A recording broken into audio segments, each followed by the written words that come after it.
Buenas noches, bienvenidos a Serenity Markets. Les habla Juan Esteve. Hoy martes 8 de marzo del año 2022. Empiezo la grabación a las 9:09 de la noche, hora española. Hoy los índices de referencia estadounidenses, los índices de referencia americanos, no han registrado cambios muy sosegados, muy pocos cambios durante la sesión de hoy, con los inversores en parte indecisos por la guerra de Ucrania por una parte y por las prohibiciones de Estados Unidos a las importaciones de petróleo desde Rusia. Ojo aquí a la jugada. Yo no quiero ser mal pensado porque, lógicamente, no lo sé. Pero aquí tenemos, por una parte, que, pues, lógicamente, empieza la guerra de Rusia contra Ucrania. Estados Unidos prohíbe las importaciones del petróleo y del gas ruso. El mismo día, Estados Unidos dice que aumentará la producción de petróleo y que hará todo lo posible por producir todavía más petróleo.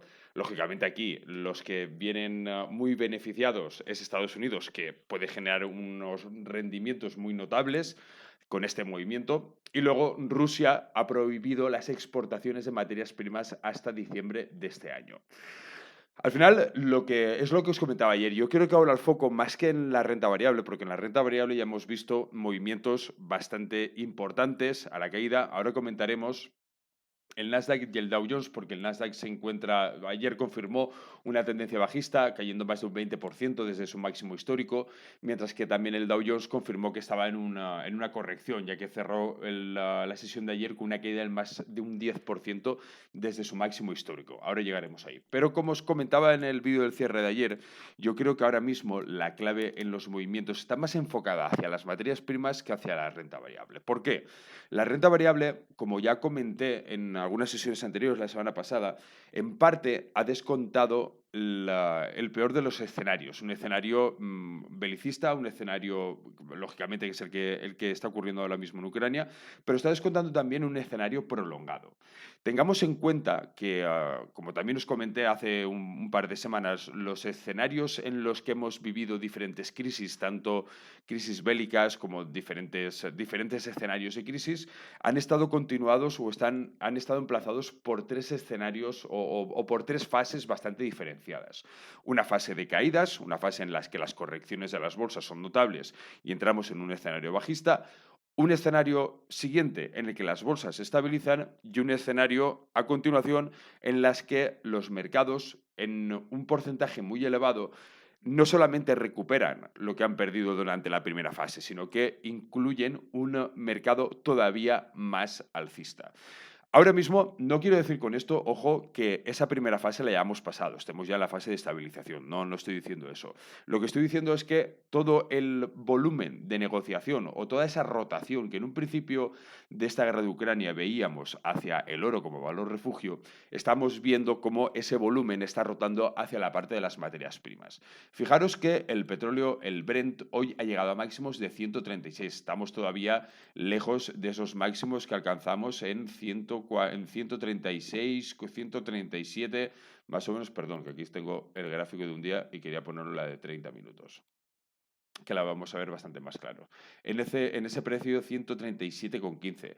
Ahora mismo tenemos un soporte. Aquí por lo menos tenemos ya una resistencia bastante marcada con ese pico de precios máximos. Pero ahora tenemos un soporte en torno a los 126,60. ¿Qué puede ocurrir en el petróleo? En el petróleo tenemos diferentes escenarios. Como digo, ahora mismo Estados Unidos ha prohibido las importaciones de petróleo y gas de Rusia, pero en contrapartida va a ponerse a producir bastante más petróleo del que está produciendo ahora.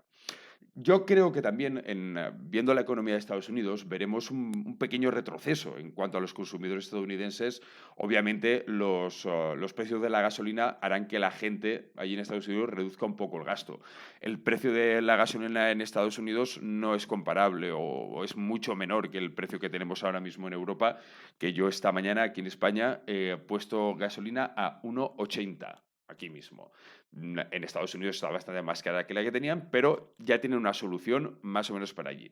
También podemos ver una solución si finalmente llegan a un acuerdo con Irán, como os comentaba también unos días. Entonces, ese mercado del petróleo, que ahora mismo lo vemos con subidas muy generalizadas y con subidas muy prolongadas, en cualquier momento en que se llegue a un acuerdo y haya un nuevo distribuidor, o mejor dicho, esa falta de oferta que existe ahora mismo con una alta demanda, pueda suplirse también con una oferta más elevada de la que tenemos, podemos ver retrocesos en los precios del petróleo bastante importantes.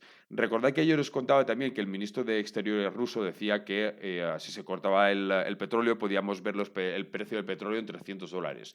Yo ya os comenté que para mí parecía un poquito exagerado, pero todo va a depender, como digo, de esos acuerdos que se puedan llegar, esa producción que pueda haber y esa nueva oferta que pueda haber para paliar ese crecimiento de la demanda.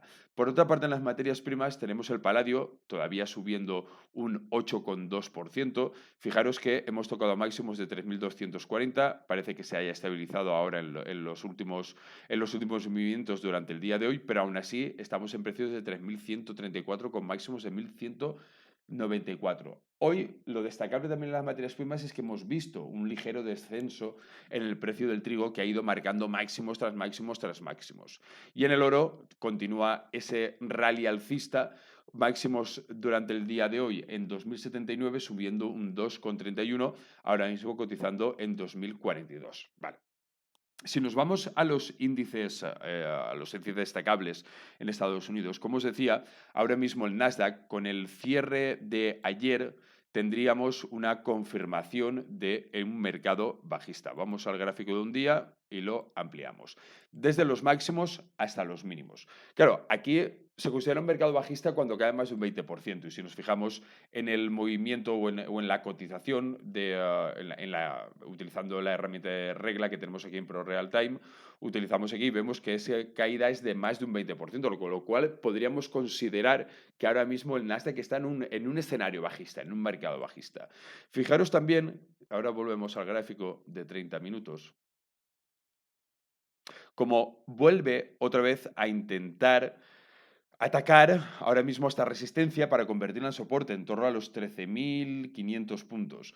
Destacable, yo destacaría quizá poder atacar a los 14.000, ahora estamos lejos todavía de esos precios, pero intentar buscar unas referencias ahora mismo yo creo que es quizá lo más positivo. Ayer, en la sesión de ayer, os comentaba también la posibilidad de que si no superara o si no aguantara ese soporte de los 13.000, el soporte que teníamos ayer, nos fuéramos a este soporte, al soporte del 24 de febrero de los 13.068. Y el peligro de poder perder ese soporte porque ya tendríamos unas referencias muchísimo más alejadas y ya podríamos entrar en un escenario quizá más complicado. Pero el dato la situación en la que ya podemos confirmar con ese cierre de ayer que estamos en un mercado bajista, en el caso del Nasdaq, con caídas desde máximos, ojo que máximos no estamos tan lejos, estamos hablando del 24 de noviembre del año pasado. Entonces, una caída de más de un 20% desde esos máximos, pues ya nos está denotando un escenario bajista en unas consecuencias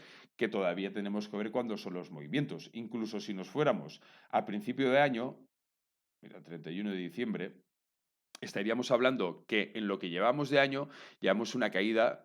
Perdón, que eso es el 31 de diciembre, tendríamos que irnos al lunes 3 de enero. Una caída de más de un 20% aún así. Con lo cual, este año estamos sufriendo unas caídas bastante importantes y nos estamos acercando también de una manera bastante peligrosa a cotizaciones de inicio del año 2021, que estaríamos en torno a los 12.590 más o menos. En el caso de Dow Jones, como os comentaba también anteriormente, lo tenemos aquí, si nos vamos también al gráfico de un día, podemos ver cómo esas caídas no son tan acusadas. No llegamos a ese 20%, pero aún así confirmamos que estamos en una corrección con unas caídas superiores al 10% desde máximos históricos que los marcamos este año, el 4 de enero. Entonces, esas caídas de un 10%, concretamente un 12,22%, también son destacables para la situación de las bolsas y la situación operativa que vayáis a tomar en cada momento. Mirad, si nos acercamos también al gráfico, vemos el gráfico de 30 minutos, aquí no tenemos unas referencias tan claras. Quizás sí que podíamos buscar un soporte en torno a los 32.758, 750 y una resistencia entre 3.542. También tenemos un rango de movimientos bastante más claro. Destacable también que en la sesión no hayamos perdido o no hayamos llegado a ese soporte de los 32.170, que era un soporte también importante porque nos referíamos a los precios del 24 de febrero. Y si hubiéramos perdido ese soporte, pues quizá las cosas se hubiera complicado un poquito más en la parte técnica. Ahora mismo tenemos también el Standard & Poor's subiendo un 0,46. Quizá aquí el movimiento, perdón, a ver dónde estoy. Exacto. El movimiento lo tenemos quizá bastante más claro, bastante más definido, con unos soportes bastante más marcados en 4.157 y unas resistencias en 4.286. ¿Cuál puede ser la evolución de las bolsas? Bien, hoy hemos conocido también, entre diferentes datos, voy aquí, la última noticia, que Rusia dejará de disparar a partir de las 10 de la mañana hora en Moscú hasta el miércoles, listo para proporcionar corredores humanitarios desde Kyiv, desde diferentes ciudades, para que los ciudadanos de Ucrania puedan escapar de las ciudades que están siendo atacadas. Por lo que hemos notado hasta ahora mismo, por lo que hemos visto la evolución de las bolsas, siempre que ha tenido algún comportamiento de esta índole, algún alto fuego, las bolsas han solido o de manera continua, los últimos movimientos se han comportado de una manera óptima. Con lo cual, si esas noticias continúan siendo positivas, la línea de las bolsas tendería a ir positiva a acompañar esas noticias por lo que hemos visto hasta hoy. Digo, no quiero anticiparme porque, pues desgraciadamente, no tengo esa bola de cristal que muchas veces os comentaba. Ojalá, pero no la tengo. Y también porque Ucrania hoy parece que ha dado un guiño a Rusia diciendo que no va a insistir en la entrada de la OTAN, en la entrada a la OTAN. Recordad que lo hemos puesto también en Serenity Markets esta mañana, que una de los requerimientos que decía Rusia para dejar de atacar a Ucrania, según ellos, primeramente es que Ucrania no entrará en la OTAN, que se declarara un país neutral y que reconociera las diferentes regiones, entre ellas Crimea, como parte no de Ucrania. Entonces, parece que ese guiño de Ucrania hacia Rusia, que no va a insistir en la incorporación en la OTAN, pues ojalá pueda dar algunas señales de un cese de los ataques. Pero, visto todo lo que dice Rusia, que luego no cumple, iba a decir ni a la mitad, o sea, no cumple nada, pues no sé hasta dónde puede ser. Pero bueno, al final tengamos en cuenta lo que siempre os he dicho durante que comenzó todo esto. El mercado va a golpe de noticia, totalmente. Igual el mercado ahora mismo está alcista y hay una noticia y se da la vuelta completamente.